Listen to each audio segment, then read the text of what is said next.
octopus haircut. Ito yung octopus or shaggy. Pareho lang yan siya.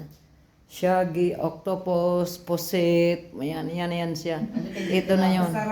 Yung danggit, bangos, dili pwede yan. Bangos pwede ng bangos kasi mahaba eh. Pero yung mga tilapia, dili pwede. Octopus haircut. Uwang daw. Done by. Ito din, pwede siya sa uwang mga sugpo. Ito yung gupit na sugpo, bango. Kasi kung sino mga mahaba, yung diwit-diwit. Yan siya. Ganda Hindi ko lang naanuhan yung before. Ang ganda ng buhok niya, pero yung mukha hindi ko alam. Ikaw magsalita sa mukha mo. Huwag niyo lang pakialam ang mukha ko. Huwag ka nagbutang ng lipstick. Normal. Normal? Yang ilong.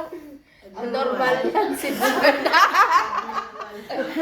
Ang ganda ng kabayan. Kayo na magdesisyon. Ang ganda ng gupit ko.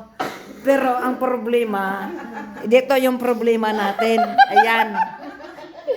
Kung magkatawa ba tinupi na? Gwapa na no. Sabi ni Lord, Ano ko lang to, pa-injekan, no. Sabi ni Lord, walang pangit nga ginawa Lalo na ko. siguro pag makulay Pero, depende rin na sa inyo.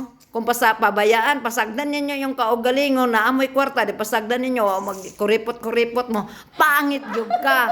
Pero kung di ka magkuripot, maganda ka. Di ba? Ganda mo na, day.